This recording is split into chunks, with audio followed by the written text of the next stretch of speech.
Bună, dragii mei, bine ați venit, bine ați revenit. Eu sunt Meme și, ca de obicei, înainte de toate, vă reamintesc cât de minunați, dar și cât de puternici sunteți. Astăzi fac citirea generală pentru întreaga săptămână, să vedem ce mesaje noi ne apar. Citesc energia din mentalul colectiv, din câmpul unificat de energie, pentru a vedea ce mesaje noi ne apar, ce provocări ne-ar putea apărea, dar și ce lucruri bune vin către noi, pentru că totul în viață este despre echilibru. Vă rog de aici să luați doar informațiile cu care rezonați și ce nu să lăsați deoparte. Să vedem așadar despre ce este vorba și cu ce ne mai surprinde energia, care este volatilă, să știți. De la zi la zi se schimbă, chiar și de la oră la oră. Dimineața, când m-am trezit, cerul era roz. Acea culoare nu este naturală.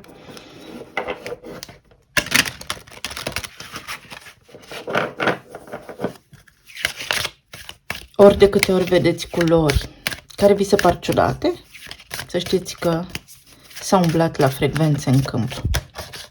Voi vedea cum reușesc să transmit informații astfel încât să nu fie nici canalul cenzurat. Bine, mie mi-e tot una ce se întâmplă cu canalul, sinceră să fiu.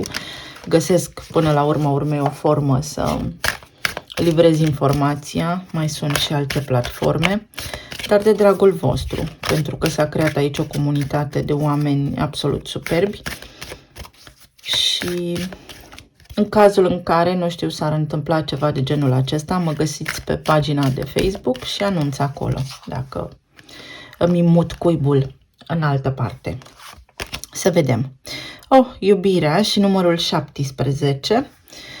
Deși suntem într-o dată de 15, 15 reprezintă în tarot diavolul, practic constrângerea la nivel de plan material, de viață, așa cum o avem noi. În Lenormand avem ursul.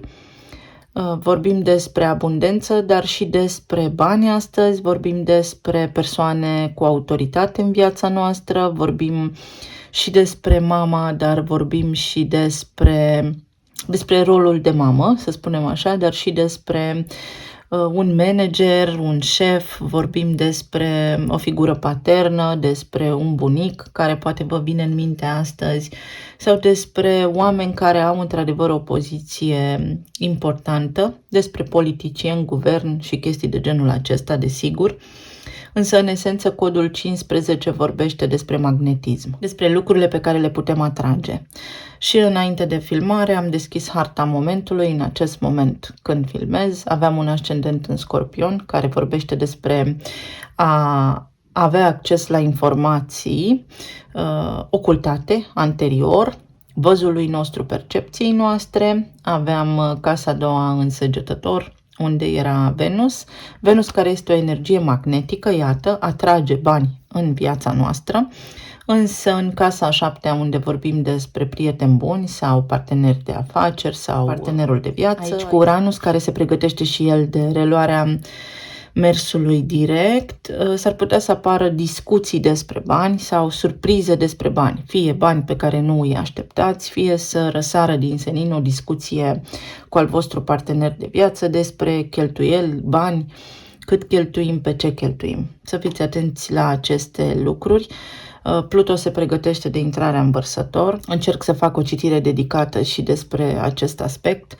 Timp să avem și sănătate și să fim lăsați în pace, să avem mintea limpede, pentru că și asta este un aspect important. Neptun era în casa a 5-a, la nivel de idealism, de romanță sau de lipsă de creativitate, de teamă, de frică, de a nu rămâne anonim, de teama de a nu reuși. Poate fi aici.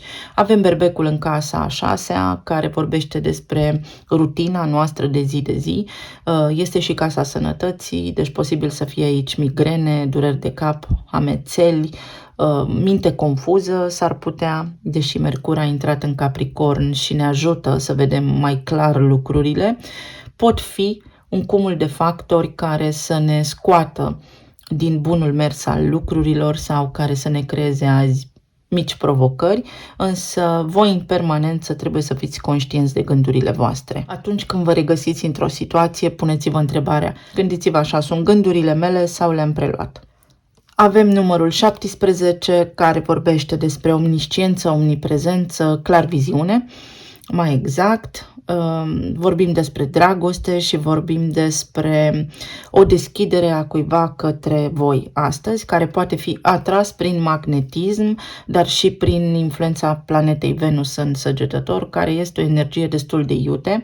Poate avea și o ușoară conotație superficială, să vină din senin cineva către voi astăzi ca o surpriză. Atenție însă că Uranus acolo în Taur poate crea un efect de bumerang. Deci să fim foarte conștienți de ceea ce ne dorim, pentru că ni se poate întâmpla, dar să fim atenți și la consecințe. Deci iubirea, o cale, ceva mesaje pot apărea aici, dar pot fi și mesaje legate de bani. Pentru că Venus reprezintă și banii noștri, banii lichizi. Stima de sine mai poate fi un cuvânt, o vorbă, un gând al cuiva direcționat către voi să vă facă să vă simțiți bine astăzi. Și aici avem să cerem ajutorul, numărul 2.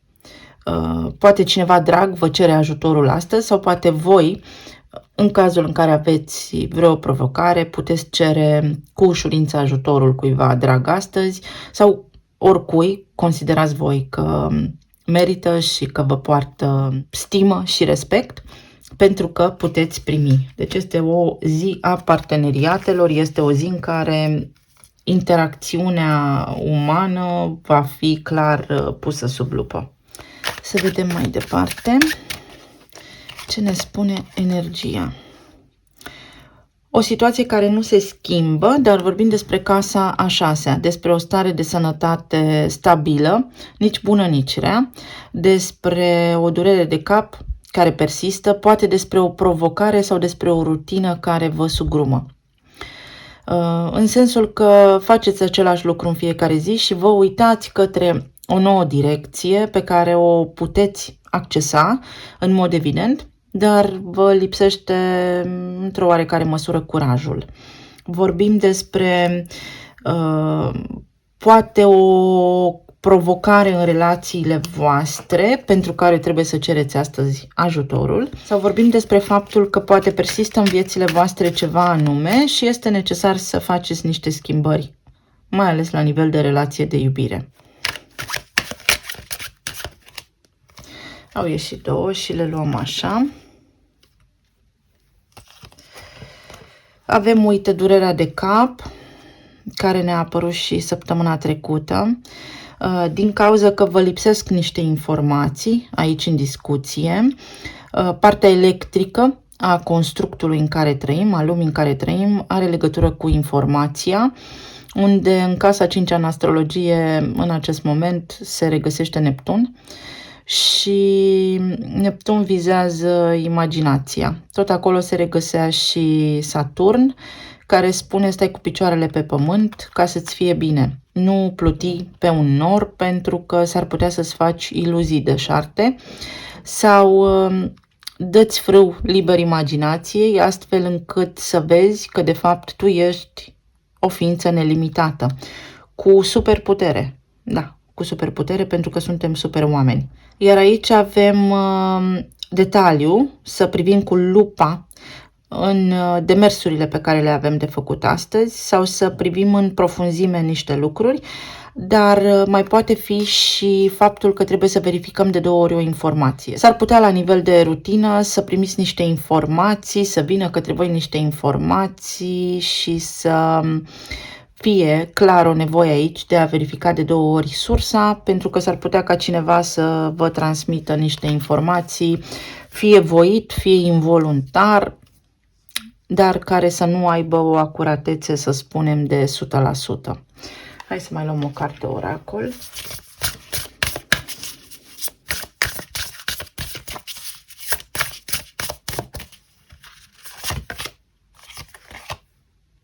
Răbdare. Da, cu casa a 6-a în berbec, este nevoie de răbdare și mai ales că în casa a treia se regăsea în acest moment Pluto, care face în curând schimbarea către Vărsător și care ne spune că vom fi martorii unei schimbări care este deja aici, că în acest moment se produc niște schimbări la nivel global, la nivel spiritual și că este bine să începem să gândim cu capul nostru, așa cum am spus în citirile lunare. Hai să vedem ce aduc toate acestea la oaltă aplicat pe sectoare, în zona de relație, în zona de plan material și în zona de plan emoțional pentru astăzi. Cheia, codul 15 lucrează cu codul 10, care este roata destinului, sau starea de a fi. Starea de a fi. Este foarte important să fiți prezenți astăzi în viețile voastre și conștienți. Uite, roata destinului, vedeți? Și-a apărut întoarsă. În sensul că e foarte important să fiți atenți astăzi la niște lucruri în viețile voastre.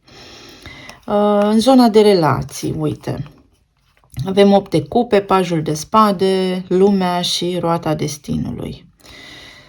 8 de cupe spune că lăsăm în spate o situație sau că este bine să ne eliberăm de niște gânduri care ne sabotează, să nu fim autosabotori astăzi, ci mai degrabă să fim foarte realiști, pentru că în acest fel, în cazul în care avem o provocare, dacă cerem ajutorul, vom trece cu bine peste această săptămână.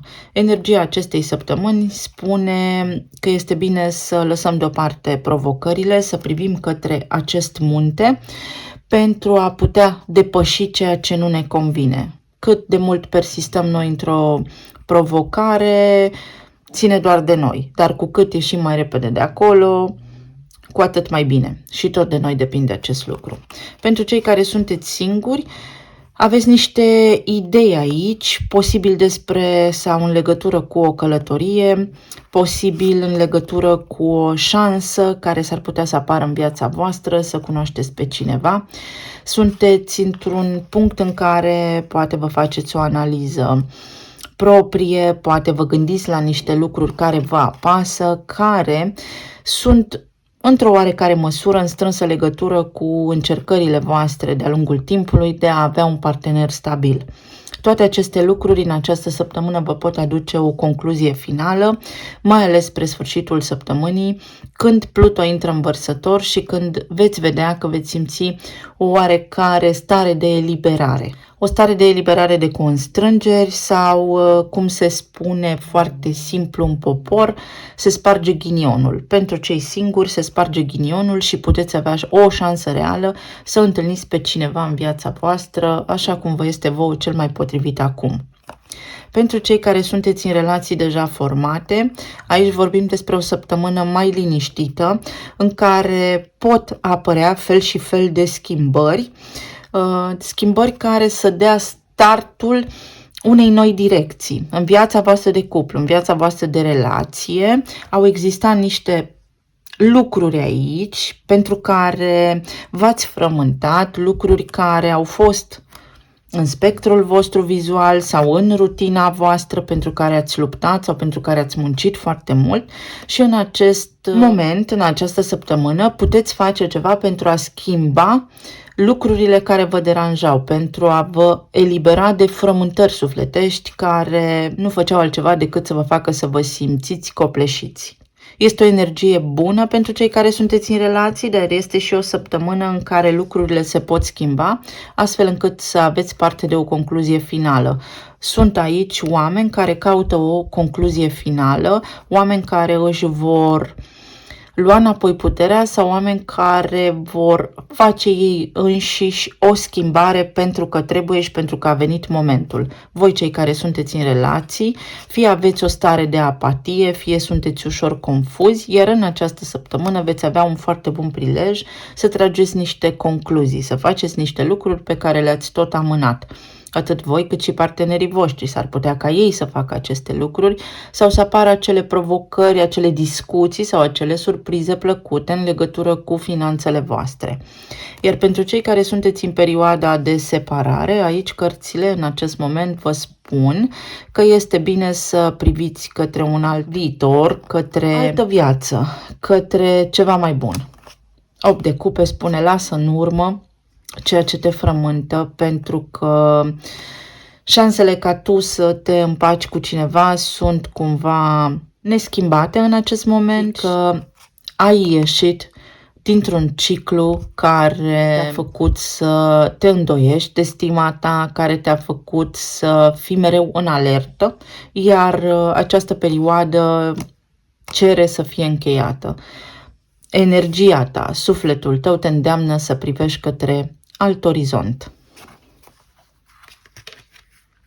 Este o săptămână de analiză, este o săptămână pragmatică în care să fiți atenți la gândurile voastre, în care să fiți atenți la lucrurile pe care le doriți, dar să fiți și foarte realiști. Hai să vedem ce ne spune 8 de cupe și pajul de spade aici. Pentru cei care sunteți singuri, magicianul, să vedeți ce vă oprește și ce vă limitează în acest moment, pentru că voi singuri găsiți un nod în papură. Voi singuri vă împotmoliți în propriile voastre gânduri și vă blocați practic progresul, vă blocați practic parteneriatul, vă blocați practic șansa de a fi cu cineva. Iar această săptămână vă spune, uite poți, uite tu poți, dar fii conștient de gândurile tale pentru că ele te sabotează. Pentru cei care sunteți în relații deja, magicianul spune că puteți depăși această perioadă de lipsă de activitate sau niște provocări, niște frământări vechi pe care le-ați avut acolo și că este bine să o luați încet, să faceți lucrurile pas cu pas, tocmai pentru a avea parte de reușită. Aici este vorba despre voință. Să evitați cearta și să aveți mai mare încredere în viața voastră împreună, pentru că există o lipsă de încredere aici, există ceva imatur în abordarea voastră sau în abordarea partenerilor voștri, dar care în această săptămână se poate schimba, să spunem așa. Pentru cei care sunteți în perioada de separare, magicianul spune clar, ai tot ceea ce ai tu nevoie să ieși din povestea asta, să o închei, să te vindeci și să-ți vezi de viață, pentru că poți avea parte de iubire. Roata destinului, ce ne spune aici? 10 de bâte, încheierea unei perioade plină de provocări. Liniște, spune roata destinului împreună cu 10 de bâte aici. Spune că eliminăm din viața noastră o povară, spune că dacă suntem mai atenți, scăpăm de dureri de cap. 10 de bâte, pentru cei singuri, spune că te-ai luptat singur, dar cu tine, cu propriile tale gânduri și cu propriile tale dorințe. Poate ai atras în viața ta parteneri critici cu care nu ai putut intra în cuplu, poate ești tu prea critic și prea aspru sau poate îți lipsește încrederea în tine. Iar în această săptămână poți vedea aceste lucruri conștient. Pentru cei care sunteți în relații deja formate, 10 de bâte spune că va fi o săptămână mai ușoară, în care cu cât sunteți voi mai deschiși și mai maleabili, mai empatici, cu atât vă va fi mai bine în cuplu. Iar pentru cei care sunteți în perioada de separare, 10 de bâte spune nu mai este drumul tău pe acolo. Și lumea are 8 de spade. 8 de spade este acel blocaj personal pe care ni-l punem, acea frică, acea teamă de a nu face un pas înainte, dar pentru că am putea să greșim. Sau vorbim aici despre subconștientul nostru, vorbim aici despre o frică de viitor, vorbim aici despre fricile proprii care se răsfrâng în viețile noastre fără ca noi să ne dăm seama. Și aici avem 9 de monede. Pentru cei care sunteți singuri, într-o oarecare măsură vă place să fiți singuri sau v-ați obișnuit să fiți singuri. Există aici o provocare, există aici ceva în voi care spune mie mi-este bine și așa, sau vă este teamă că dacă ați intra într-un parteneriat, într-un cuplu, ați putea suferi, poate fi și acest lucru, și cu cât vă dați seama mai mult de aceste lucruri, cu atât mai bine puteți atinge starea de fericire. Pentru cei care sunteți în relații deja formate, pot fi aici mici impedimente, mici provocări, mici discuții legate de bani, dar care se pot finaliza. Să știți, în această săptămână vești bune pot veni către voi. Este o secvență numerică aici, dar este o lipsă de claritate. Fie aveți senzația că soții sunt critici, fie aveți senzația că soții sunt foarte realiști, soții sau soțiile, evident. Este o săptămână destul de neclară, așa, dar este și o săptămână destul de bună în care puteți atinge armonia. Iar pentru cei care sunteți în perioada de separare, vi se spune că singuri în acest moment sunteți mai bine sau vă este mai bine. Aici avem 4 de monede. Capacitatea de a lăsa lucrurile să se întâmple fără frică, fără teamă, fără a controla. Și 7 de monede. Să aveți încredere în voi. Asta este energia. Uite, și un rege de cupe. Ia uite, asul de monede. Foarte bună. Energia în acest moment vă spune că voi singuri puteți să vă creați raiul, să faceți rai din ce aveți. Pentru foarte mulți dintre voi este o săptămână foarte bună în care, după cum spuneam, veți avea o surpriză sau veți avea parte de surprize de la o persoană care plănuiește să vă declare iubirea sau o persoană care în această săptămână este foarte matură și ancorată în realitate și face un pas către voi, dar declarativ, empatic, iubitor. Este o energie iubitoare aici.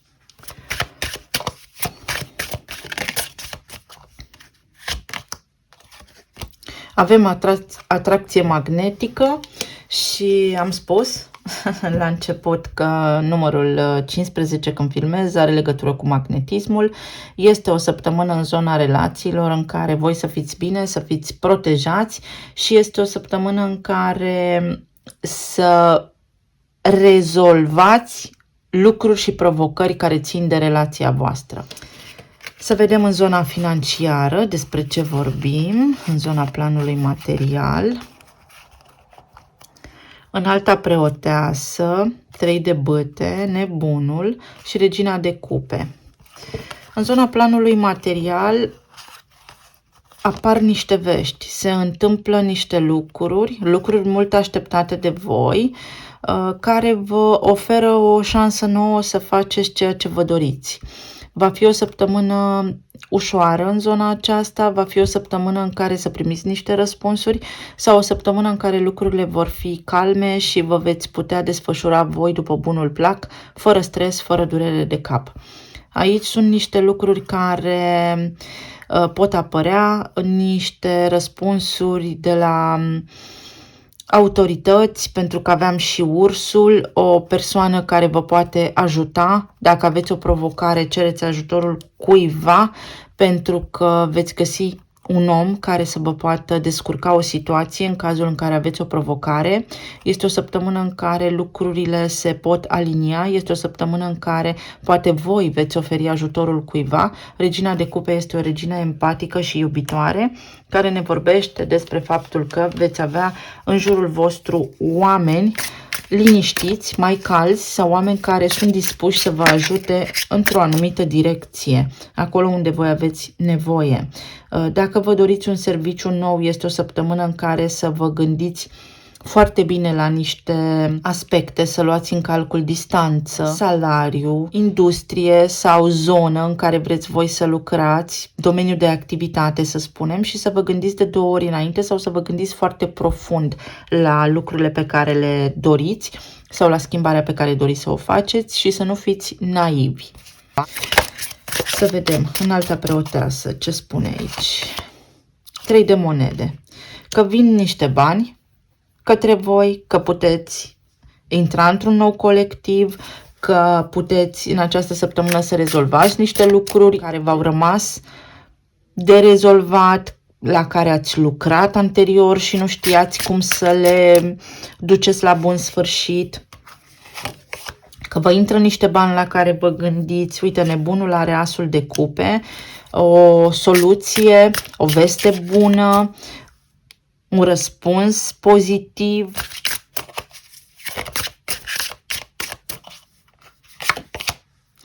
și judecata. În cazul în care aveți provocări aici în zona aceasta financiară, în această săptămână puteți vedea lumina de la capătul tunelului, lucrurile se pot stabiliza, vă vine o idee, cineva revine asupra unei decizii în cazul în care aveți provocări cu șeful sau, nu știu, cu colegii de la serviciu, unde poate a fost situația stresantă sau poate la locul vostru de muncă dacă a fost ceva stresant. Este o săptămână în care să aveți puțină răbdare sau înainte de a acționa să vă gândiți de 2 ori sau să verificați de 2 ori aspectele, datele problemei, pentru că veți avea doar de câștigat. Vi se întorc niște bani unora dintre voi, vi se poate mări salariul, puteți primi un bonus, primiți o veste bună, vă bucură ceva aici în zona financiară. Este o săptămână bună. Judecata spune că cineva revine asupra unei decizii, că dacă lucrați la niște proiecte veți putea reuși să le finalizați, că este o împăcare cu cineva de la locul de muncă. Decizii majore. Dacă aveți de luat vreo decizie majoră, de semnat niște acte, toate aceste lucruri, este important să vă gândiți de 2 ori înainte și să citiți foarte bine ceea ce semnați sau să vă gândiți de 2 ori înainte de a lua o decizie, astfel încât să nu aveți ulterior dureri de cap. Iar în zona emoțională avem cavalerul de monede, 9 de bâte, 9 de spade și îndrăgostiții. Aici, în zona sănătății, s-ar putea să aveți niște provocări din cauza stresului, să vă streseze ceva în mod deosebit și să vă simțiți un pic pierduți, fără direcție, fără să știți încotro vă îndreptați, încotro mergeți. Este o săptămână în care să vă gândiți la armonia voastră interioară, este o săptămână în care să încercați să rămâneți liniștiți și să fiți răbdători, să nu permiteți niciunui factor extern să vă streseze. În cazul în care aveți provocări cu insomnia, în cazul în care v-ați simțit recent rău, poate avea legătură pentru marea voastră majoritate cu microbiomul. Atenție pe unde puneți mâinile, pentru că sunt fel și fel de substanțe prin atmosferă, nici măcar nu ne dăm seama, care ne fac rău. Atenție la sistemul limfatic, unii dintre voi, atenție la dureri de cap, iar pentru alții dintre voi aici este foarte important să luați o hotărâre. Odată ce voi vă hotărâți într-o anume direcție, veți vedea că săptămâna se schimbă, energia se schimbă și viața se schimbă. Este stres aici, dar este un stres de care acum aveți ocazia să scăpați.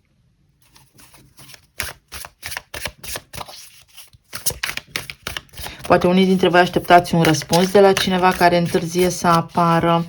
Nu întârzie să apară, doar că îl veți primi exact așa cum este nevoie în acest moment, încet.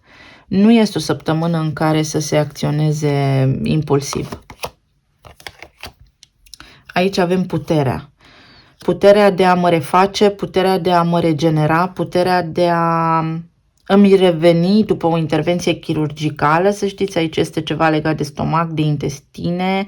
Atenție acolo la digestie, atenție la lucrurile pe care le țineți în voi, la situațiile pe care nu le procesați, situațiile pe care le tot țineți în viețile voastre și nu vă eliberați de ele. Aici avem regina de bâte. Este foarte multă energie de leu. În momentul în care Pluto intră în Vărsător în această săptămână, va activa axa, în opoziție se regăsește leul. Este puterea interioară din voi să schimbați niște lucruri fără să țineți cont de gura lumii. Pentru alții dintre voi, atenție la palpitații.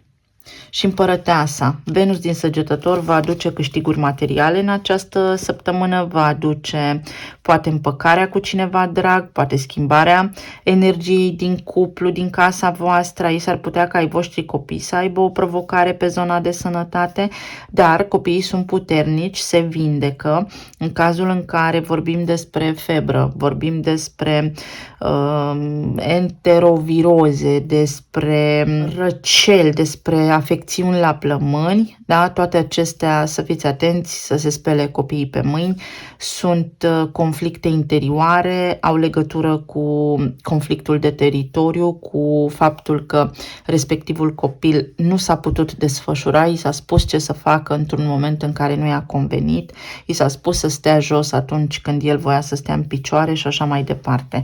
Dar cei care ați avut provocări cu copiii în această săptămână veți vedea că își revin, că se recuperează. Este nevoie de sprijinul matern aici. Poate voi aveți nevoie de o energie maternă în această săptămână, să cereți ajutorul. La nivel emoțional veți vedea că săptămâna se schimbă. Spre sfârșit de săptămână vă veți simți din ce în ce mai bine și mai în siguranță decât la început de săptămână. Să vedem.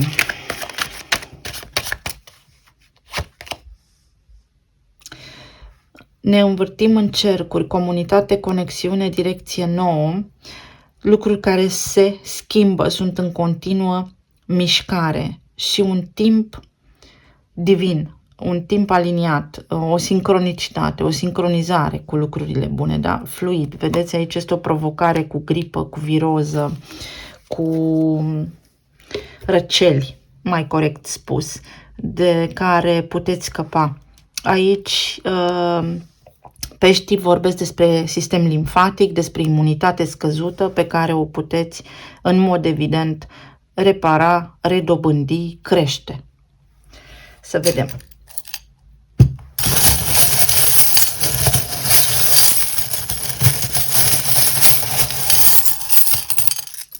Să le luăm pe toate. Niște drumuri pe care le aveți de făcut în această săptămână, care implică o decizie majoră sau niște decizii majore, dar care vă oferă și o soluție. 25 este codul iubirii universale, este o soluție din partea unor oameni care vă ajută. Deci veți rezolva niște lucruri, vă regenerați o situație se regenerează, veți ieși dintr-o provocare în această săptămână. Aici avem un tort cu bucurie. Unii dintre voi sunteți presați de timp și uite, aici spune, te rog, ai răbdare cu mine, am 9 ani. Și mai avem și aici cartea care vorbește despre răbdare, că trebuie să fim răbdători în această săptămână. Uite, provocări poate cu sănătatea copiilor sau poate voi aveți vreo provocare de sănătate, să aveți un pic de răbdare. Pentru alții dintre voi vorbim aici despre dureri de stomac sau despre provocări care s-au întâmplat la nivel de stomac. Atenție, acolo a fost un conflict de teritoriu, un conflict pentru împărțirea unor lucruri sau cel puțin la nivel mental s-a întâmplat povestea și este nevoie de echilibru.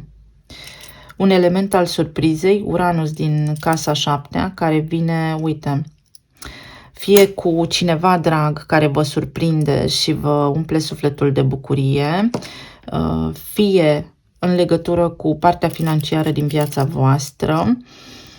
Uite, cineva vă poate declara iubirea, este și aici dragostea, avem acest personaj care cântă la vioară, care ne transmite gânduri bune, cuvinte frumoase, ceea ce vrem să auzim. Este o săptămână în care ascultăm lucruri frumoase, auzim vești bune. O persoană care vă dă vești bune. Direcția și ciocanul lui Tor, ceva electric, o veste care vă surprinde foarte mult. Este o veste în legătură cu ceva complet neașteptat. Protecție divină, să treceți cu bine peste niște provocări sau peste această săptămână pur și simplu, uite, în armonie, fără ceartă. Karma, se încheie o karmă. Pentru alții dintre voi este un fel de trezire. Traversați în această săptămână niște evenimente care vă ajută să vă treziți la realitate, sub o formă sau alta, care vă ajută să vă lămuriți. Uite, fie se reia o situație pentru cei care sunteți în perioada de separare, dar veți fi nevoiți să adoptați o nouă viziune sau un nou tip de comportament sau o nouă strategie sau să vă reevaluați sentimentele. Cineva își poate reevalua sentimentele acum. Este o legătură aici care se poate întări sau se poate desface în această săptămână cu ușurință, fără durere. Primiți o veste care vă schimbă starea de la un prieten sau primiți ajutor de la cineva atunci când mai puțin vă așteptați și vă bucură foarte mult acest lucru. Aveți protecție, o inimă care se umple. Uitați-vă după semne în această săptămână pentru că veți primi răspunsurile. Uite, roata destinului. Se încheie o situație, ieșiți dintr-o provocare, se termină ceva. 6. Intrați în armonie. Veți intra în armonie și avem și aici îndrăgostiții. Unii dintre voi trebuie să renunțați la ceva anume. Înainte să se schimbe lucrurile, trebuie să renunțați voi la ceva, să încetați un anume fel de comportament sau să încetați voi să vă mai gândiți la lucrurile care nu funcționează, pentru că așa veți rezolva. Aici vorbim despre o reușită cu instituțiile, o reușită la locul de muncă, o reușită la o instituție publică care poate fi chiar și spital, clinică, să vă simțiți mai bine, la catedră, la universitate, la școală, la grădiniță. Veți avea, uite, ceva ce vă bucură. Este o săptămână destul de ușoară. Este o săptămână pe care o puteți face voi ușoară. Copiii voștri se vor însănătoși sau vor fi bine. Căutați cauza, pentru că este o cauză acolo. Luna nouă a fost în Capricorn pe 11. Până la luna plină, situația se schimbă complet. Se repară, vă vindecați, veți avea parte de un lucru foarte bun în această săptămână, marea voastră majoritate. Neașteptat. Neașteptat. Aici avem Săgetătorul, unde o aveam pe Venus, vedeți? Lucrurile care se leagă, ceva legat de partea financiară vă bucură, dar și de iubire. Numărul 6. O decizie importantă, o săptămână bună, o săptămână în care vă veți simți iubiți și apreciați și inițialele sunt D, D, E, K, R și M. Insomnia, somnul, atenție la ce visați. Pentru că în subconștient aveți o informație pe care atunci când o lăsați să iasă la suprafață, închide un ciclu din acesta karmic, vă oferă o soluție. Fiți atenți la ce visați. Alții dintre voi cu marea, cu sarea.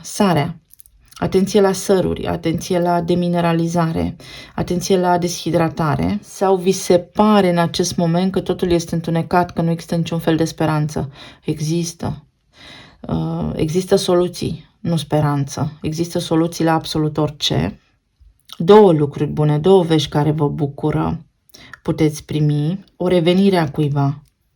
Sau cineva cu care nu ați mai vorbit de foarte mult timp vă caută în această săptămână, vă puteți reconecta. Culoarea roșu, ceva legat de casa voastră, poate niște acte pentru casă, poate ceva legat de casă, o vânzare, o cumpărare, o închiriere se poate întâmpla în această săptămână. Poate un semn de foc să vă ajute în această săptămână sau atenție la rutină, atenție la grabă. Deci este o săptămână pentru răbdare și pentru analiză în detaliu a lucrurilor.